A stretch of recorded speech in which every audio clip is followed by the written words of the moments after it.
latest chapters of Dragon Ball Super manga and Boruto manga are out, and I'm going to review them. So we'll start with Dragon Ball Super manga. Goku continues to distract Gas by using instant transmission to teleport to different planets. There's some classic Dragon Ball gag here, with Gas getting cemented by Monaco. Then they teleport to another place where Gas falls into a bathtub of Galactic King. Then they teleport to a prison from the last chapter, where it is revealed that Gas was peeing his pants, and Gas is like angry. It was just a little. That's some classic Dragon Ball gag here. And after that, they teleport to another planet. Goku asks Gas, why does he follow Elec? Gas replies that Elec's will is absolute. Goku asks whether Gas can trust Elec. Goku tells him that his brother, Raditz, almost killed him. Foreshadowing? I think so. Then they teleport once again, and Goku meets Whis and then leaves Gas just there. And Whis just points Gas to Goku's direction, but Gas cannot teleport, and he has to fly back. And the heroes have about 20 minutes. It would take Monaco more time to heal Granola, and Heaters try to track the gang moving to a safe spot. They don't choose to pursue them. Vegeta is not attacking Heaters in the meantime. Heaters don't try to attack them, they just pursue them.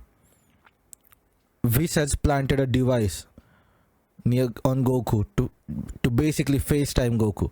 Whis asks whether Goku's training is showing any results. Goku replies that he cannot keep himself calm like Whis. Whis says that it's understandable, as he's a different life form than Goku. Whis then scolds Goku and reminds him that he needs to find his own version of Ultra Instinct. Listen to the voice within you. Deep down, what are you really? Goku asks, what am I? Monaco then says, hey, son of Bardock, that's something I need to show you. Monaco then finds Goku's scouter and Oatmeal, who transformed into a robot. Oatmeal was the eye patch thing on Granola, and that Oatmeal transforms into a robot and repairs Bardock's scouter. Goku then puts on a scouter and hears Bardock's voice, and suddenly he has a flashback of Goku leaving planet Vegeta. We saw that in Dragon Ball Super movie, Dragon Ball Broly movie it was, and now we get a flashback of Bardock fighting Gas at the end of the chapter, even though the name of chapter is Bardock versus Gas. Yeah, so Vegeta didn't do much in this chapter. Vegeta did absolutely nothing. Goku didn't do much. Elec did absolutely nothing in this chapter. Whis didn't do much. Yes, Whis is an angel. He's supposed to be neutral. And when Goku asked Whis to distract Gas for a little bit, and then Gas asked Whis for directions, Whis, as an angel, obliged and pointed Gas towards direction of Goku. But he didn't distract Gas like Goku requested. You're supposed to be angel. Yes, if you're fulfilling requests of all people, fulfill Goku's request first. Goku asked Whis to distract Gas, and then Gas asked Whis about direction of planet Cereal. So Whis should have distracted him, but he just points him. Yeah, there's the planet Cereal. And Goku's instant transmission is definitely superior to Gas, because Gas cannot just instant transmission back there. He has to fly all the way, and which he can fly in space. Gas was supposed to be strongest in the universe because of the Dragon Ball, but he didn't wish for immortality. How is he flying through space? That doesn't make sense, but it is what it is. This chapter was little underwhelming. But now we are seeing a theme emerge: self discovery and self acceptance. Vegeta got his ultra ego form, and form that definitely suits his personality. He's all pure ego, he's purely angry, and he's just destroying stuff like back in his Saiyan days. But and he's just fighting and fighting, and he keeps increasing his power when he's in ultra ego form. So that's Vegeta integrating his personality, discovering and integrating his personality, coming to full circle.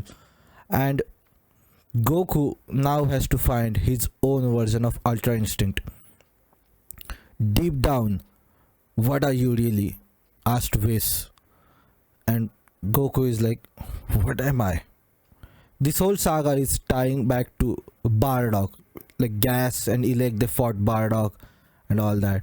And Goku doesn't know much about his Saiyan side or his Saiyan ancestors because he never tried to explore that.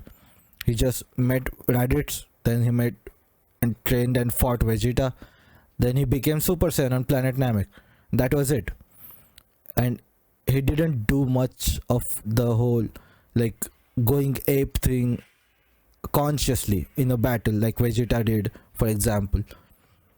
So there is a theme emerging in this chapter, or in this saga rather, of self discovery and self acceptance and integration of your shadow, I guess you can say. This was the Jungian concept. But the problem of lack of stakes, the problem of lack of high tension is still there in this saga. Okay, they're going to destroy Granola. What else? They might destroy Frieza, perhaps. They're going to rule over the universe like Frieza does. Okay, but Whis and Beerus are just there. If things go terribly wrong, they can interfere. Plus, there are other universes. So what's the grand vision, the grand plan of the villains here? Nothing. There's nothing. I still think Elec is going to be the ultimate villain, and we saw that foreshadowing that Raditz almost killed Goku, and we saw that with Buu Saga where Majin Buu kills Babidi, and I think Elec is probably going to kill Gas. He used that robot called 73, which Moro absorbed in the last chapter to copy people's abilities, and Moro was destroyed, but 73 was still there, and they recovered these heaters. They recovered 73 and kept him somewhere. And I think Elec is probably going to use 73 to copy people's ability, and he's going to be the strongest one in the universe. Plus Elec suits more like a villain rather than Gas. Gas is just like big bad personality, you know, just stoic, and it's kind of, Gas is kind of like Jiren but evil. But Elec is like criminal mastermind type. Elec is more like criminal mastermind type, and I think Elec is definitely more villainy than Gas and more interesting than Gas. So he should be the ultimate villain, is what I think. And that's the end of the chapter review of Dragon Ball Super. Now we will move on to Boruto.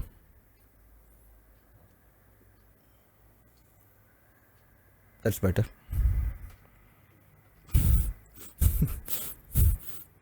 Mustache. So the chapter of Boruto manga starts with Boruto explaining how he got resurrected to Amado and other scientists. Boruto says he can channel Momoshiki's power better now, and there is still threat of Momoshiki using Boruto, because we saw in the last chapter that Momoshiki cannot revive using Boruto's body, But Momoshiki's stole. Momoshiki's soul still exists inside Boruto. That feels weird. Soul of a being who's thousands of years old is inside a 14 or 15-year-old. Okay. So Momoshiki's soul still exists. So Amado just clears it out that Momoshiki can still take over Boruto's body. Whether he can use then Boruto's body to implant another karma and still he can resurrect, I don't know. But I wouldn't be surprised if that's the case. So, in another room, Kawaki is unconscious. Both Naruto and Shikamaru are with Kawaki. It is revealed that Kawaki's body is healing rapidly because of nanomachines in his blood. And Shikamaru tells Ibiki, who's also in the room. Ibiki was the instructor or examiner of the first written test in Naruto's Chunin exam. So Shikamaru tells Ibiki, yeah, he's back. Ibiki is back. He tells Ibiki that it is impossible to restrain Kawaki. So it is better to not try that because it will antagonize Kawaki. And he explains this basically by saying that if they try sealing jutsu on Kawaki, Kawaki will absorb it using his karma. If they try to restrain him, Kawaki will just shrink himself and then he'll get out. So it's better to have a positive relationship rather than trying to restrain him or seal him or whatever. Naruto is with Kawaki and he tells Shikamaru that he'll have a long conversation with Kawaki after he wakes up. And Naruto is brooding and he's in his deep thoughts and he's probably going to lecture him, or maybe that split with Naruto and maybe that split with Kawaki and rest of the Hidden Leaf Village will occur because Naruto just distances himself. The thing about Kawaki is Kawaki has had abusive relationships in his past. Naruto is like the first positive relationship that Kawaki's had. So Kawaki's abusive like imprint is there. Kawaki grew up abused. So the thing is, if you are a victim of something in your childhood, the chances of you when you grow up doing that to others is definitely there. Plus you will have self-esteem issues, you will have attachment issues, you cannot be in a healthy relationship. So that's what has happened to Kawaki. He's in this unhealthy relationship with Naruto because Naruto was the first positive relationship that he's had. So he's now obsessed with Naruto. So it's better, according to Shikamaru, to not antagonize him, and it's better that it's better that Naruto is safe because then Kawaki will not go on some crazy rampage or something. And Sumire was also there. She and Shikamaru come out and they meet Sasuke. Sasuke tells Shikamaru about Code's hideout and a facility used to dispose of cyborgs, an order by Jigen. This was facility of Boro. He had his cult basically where human experimentations were going on.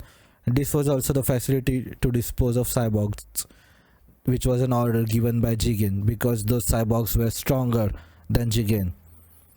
Sasuke asks if what happened with Boruto is true, and Shikamaru and Sasuke exchange eye contact. So Sasuke is definitely pissed off at Kawaki, but he will go along with Naruto, and Naruto is pissed off with Kawaki, and that split is slowly beginning to happen because Kawaki cooperated with Boruto and went according to their plan, which was to kill Boruto if Boruto went out of control. So what? This was plan between Boruto and Kawaki. Of course, this was an idiotic plan because, but it worked out because for now, Momoshiki cannot resurrect, at least by using Boruto's body. That plan worked out, but it was a stupid, risky plan. And whether it's because of this stupid, risky plan, or whether because of Kawaki's ruthlessness, Konoha guys are pissed at Kawaki. And back at Code's hideout, Code and Aida discuss Boruto's revival and how Aida couldn't see the exchange between Boruto and Momoshiki. Aida was probably frozen just like rest of them when Momoshiki came out and he revived Boruto. Ada warns Code that their partnership is business only and she will kill him if he screws up. Code reveals that he already has claw marks on Shikamaru only timing has to be correct. That Code will strike at the precise moment. Meanwhile, back in Konoha, Shikamaru confronts Amado about Kawaki's karma and asks him about his obsession with Kawaki's karma. Sarada and Mitsuki simultaneously ask Boruto about what happened. Boruto is told to not tell anyone that Kawaki killed him, and so Boruto lies that Code tried to kill him. Mitsuki notes that it is strange that Code would do this, considering he needs Boruto for 10 tails. And then Sasuke meets them, Boruto, Sarada and Mitsuki, and he informs them that Kawaki is now a challenge for Code. Code will try to target Amado to get his limiters removed. Meanwhile, Amado retorts to Shikamaru that Kawaki's karma saved them, so he shouldn't complain. And Kawaki's karma only manifested after Kawaki willed it into existence, or willed it into existence in a way like he activated karma with his will. And just at that moment, a portal appears behind Shikamaru. Code emerges out of the portal and kicks Shikamaru away. Ada then broke the fourth wall and calls Code a fool for interrupting an interesting conversation. I agree. Why did you do that, Code, you stupid? Okay. Amado tells Code that his presence will be sensed and others will come after him. Code says that doesn't matter, that as Amado needs to just say the words to remove his limiters. And Amado is concerned about the fact that Code knows that. Shikamaru then informs Ino of the situation using the mind thing and tells her to inform Naruto and others, but not alert the entire village because most of them are powerless at this point. Shikamaru traps Code using Shadow Possession Jutsu, and Code says he can still use claw marks to harm Amado. Shikamaru then reveals that he knew about Code's marking on his body and says, "Wake up Bronco," and Delta emerges. So Shikamaru knew about this and he just pretended to be fool. This conversation about Shikamaru and Amado was just a trap to lure in Code. When Delta emerges, Shikamaru says she's a new upgraded model and programmed to protect Konoha. He then tells Delta to attack Code. Delta is like, "Shut up, I know," or whatever. She's just arrogant and rude like before, even though she's reprogrammed. Could have programmed some manners into Delta, because I've always found Delta to be annoying, and she's remerged, which is annoying once again. Stupid. Delta kicks Code away from Amado. Shikamaru then reveals that the conversation was a trap to lure Code in Konoha. Code plants new marks and puts his hands in. Shikamaru then says, "I won't let you escape, bastard." But Code grabs another hand from his markings and a person emerges. And that person is Delta. And that entry was done fantastic. First, a hand is emerged like this. This is Code's hand, and this is picking up new hand. A new hand emerges like this, and then Delta's front half of the body emerges, and then the last panel is focused on Delta's face like this, like on the side, and that was really cool. That was really well done. Her entry was well done. The chapter ends with Amado being scared and utters the word Ada. Amado is shitting his pants, probably. So the split between Kawaki and Konoha has begun after Kawaki almost killed Boruto, even though it was planned by Boruto and Kawaki. Stupid plan, but it did happen, and now others are at least a little bit emotionally distant from Kawaki. Kawaki was one of their own, at least for Naruto.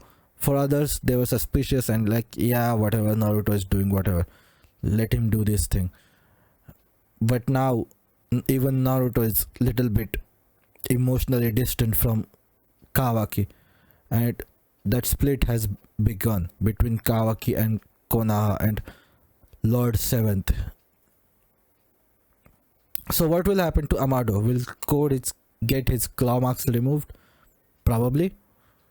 What can Naruto, Sasuke and Shikamaru do to stop Code and Ada? Or are they just as helpless as before and have to rely on kids, Boruto and Kawaki? Will this arc end with Kawaki leaving Hidden Leaf to protect Naruto and others, just like Sasuke left the village at the end of part 1 of Naruto series? This is how you raise stakes, Dragon Ball. This is how you do it. And this chapter was amazing. Of Boruto chapter. The Boruto chapter, not the Dragon Ball Super. Dragon Ball Super was just exposition dump little bit.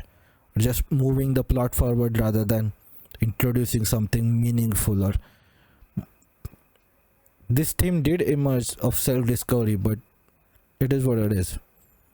Well, that's it for today. Thank you so much for listening, and I'll see you guys soon.